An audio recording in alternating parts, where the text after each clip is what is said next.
Lofty jamani Mimi nataka kumleta mwanamke katika jukwaa. Huyu mwanamke amekuwa na tajriba ya miaka 20. Kwa hivyo yeye ni sogora katika ulingo wake. Ni wakili mwanasheria. Ni mwanasheria kabisa. Amesomea kuna shahada ya uzamili, ukipenda masters katika masuala ya sheria ya wanawake. Nani huyu?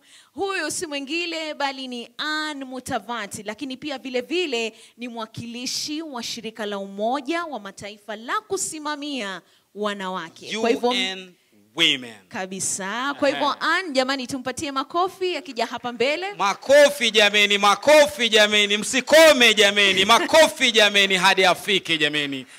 Umoja wa Mataifa uko hapa. Umoja wa Mataifa uko hapa Lofty. Unasemaje Umoja wa Mataifa? Unasema mimi Mkenya. Karibu sana. Karibu sana Ann. Thank you very much.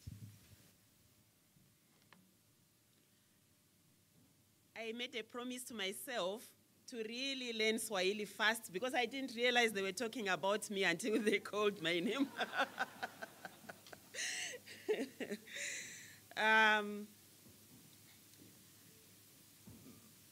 Miss Nadia Ahmed, Administrative Secretary, Minister of ICT, Innovation and Youth Affairs. I recognize the Chairperson of Nation Media Group, Mr. Wilfred Kiboro.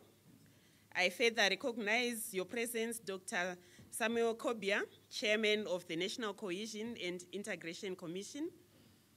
I also recognize the Excellencies, ambassadors who are joining us today. I recognize all the distinguished guests that are here today and members of the media. All protocols observed. Good morning. Good morning. Thank you. You are busy tweeting, I know, but thank you. I'm very honored to be here this morning at this very special occasion, the launch of Mimi Mkenya initiative by the Nation Media Group.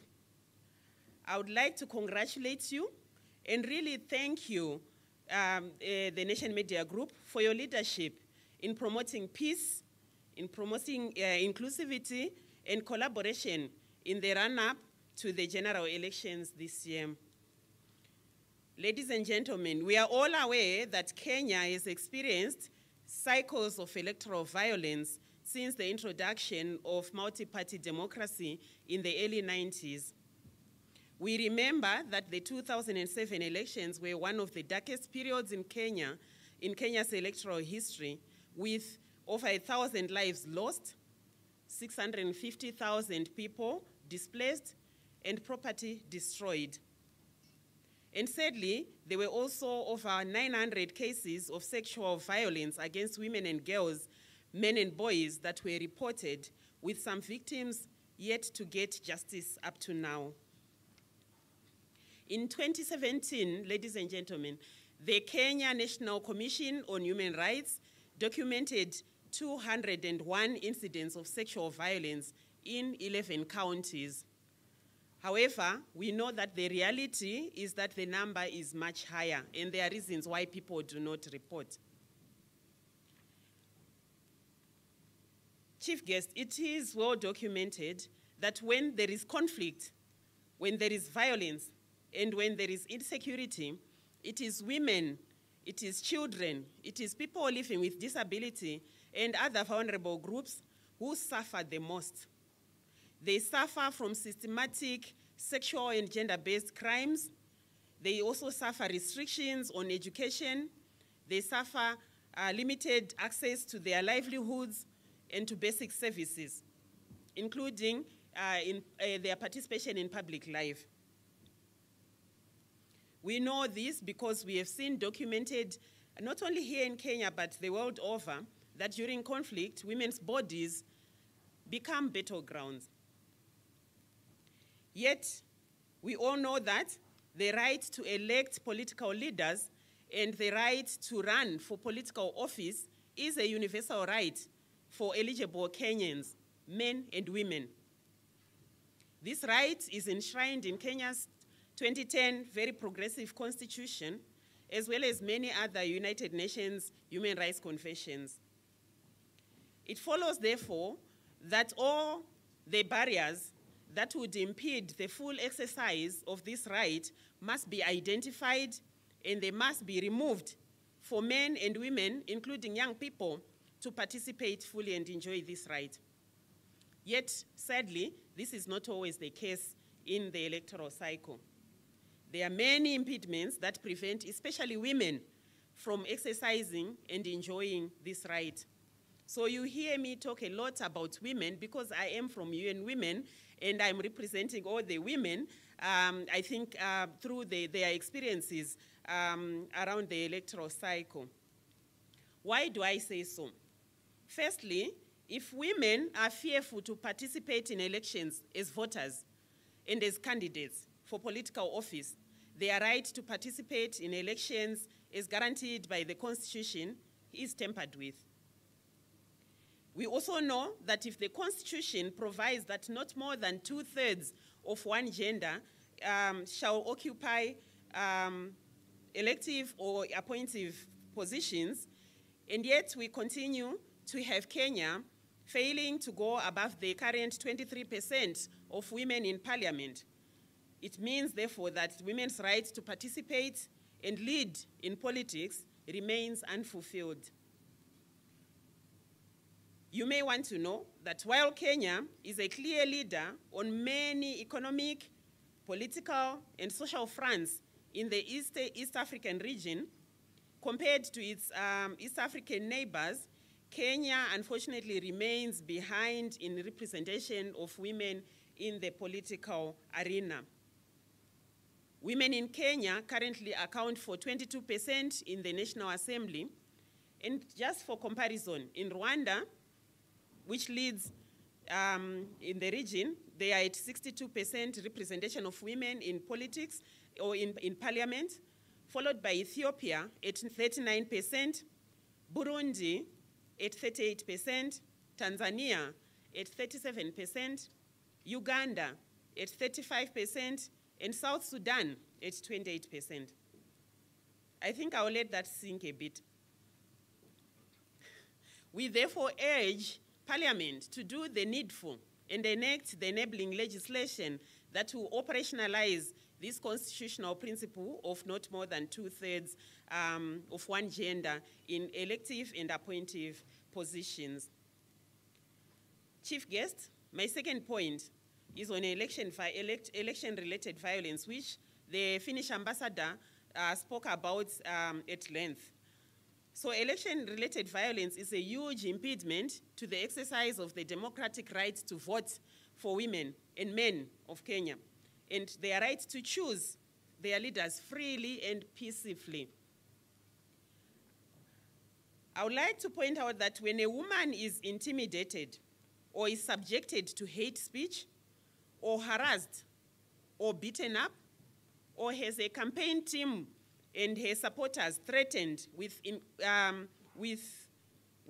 harm, including rape, or when thugs are sent to disrupt a political gatherings, or thugs are sent to deface a campaign materials, let me point out that it is not only that woman who has been disenfranchised, but an entire population of women and others that will come, generations to come, because they are observing how this particular woman has been made an example of. The key message there being that this space of politics is not for you, it is for men. Equally, when a woman candidate's reputation is dragged through the mud, with the assistance of media sometimes, right?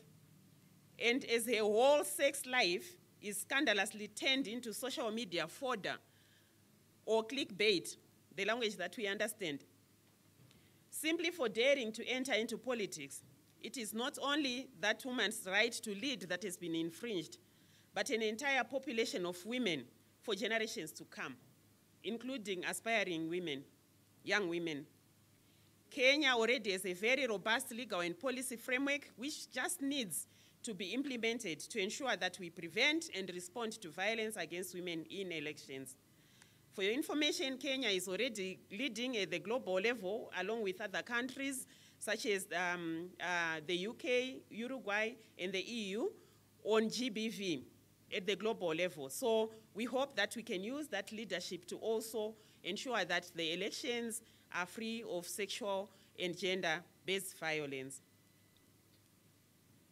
We also urge that election security planning pays particular attention to the violation of women candidates and puts in place tight protection and security for all women candidates and their campaign staff before, during, and after the elections. My last point is the role that women play in prevention of conflict, in peace building, and in sustaining peace.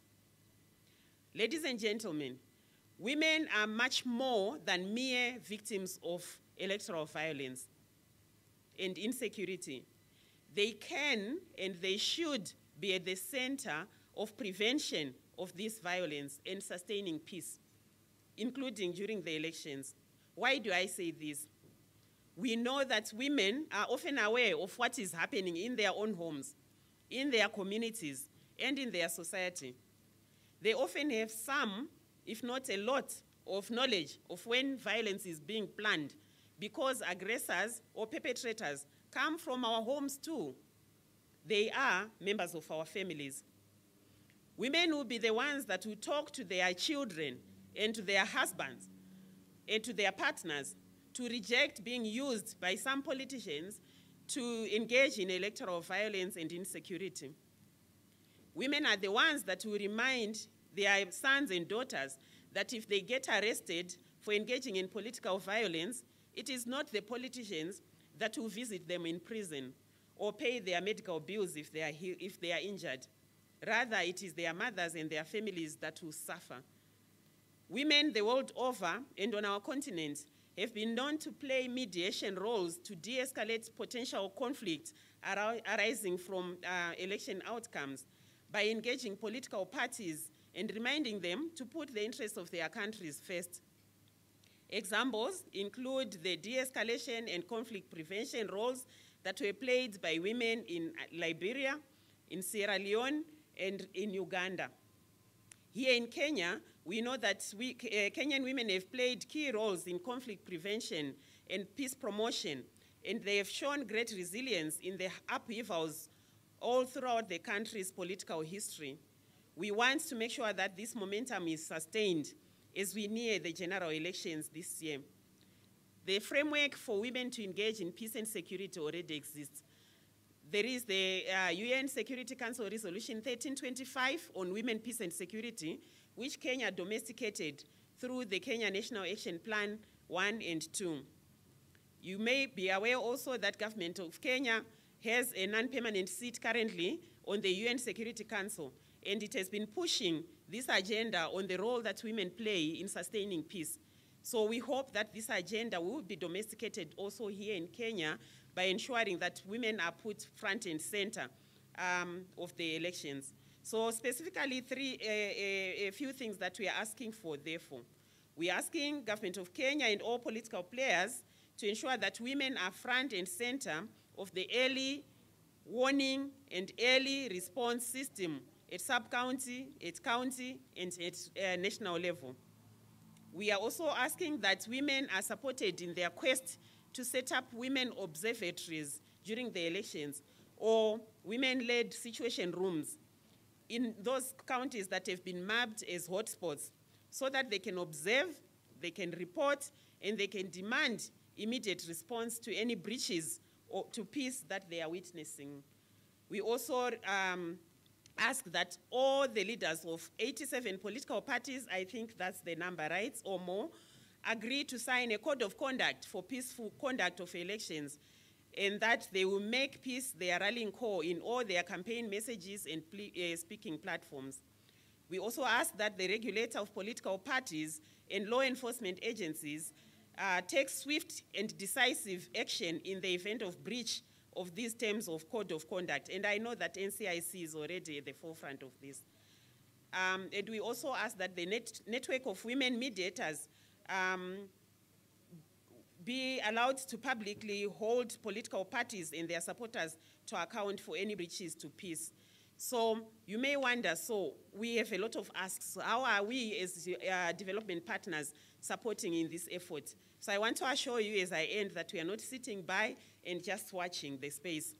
In partnership with a wide range of actors in government, in civil society, in the donors and private sector, and some of our donors that include Finland, Canada, Ireland, Italy, the European Union, Germany, and many more, we have joined hands to invest in efforts to increase the number of women in elective seats come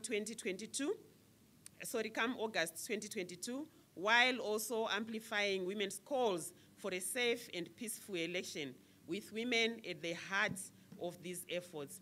I thank you for your attention. Asanteni sana.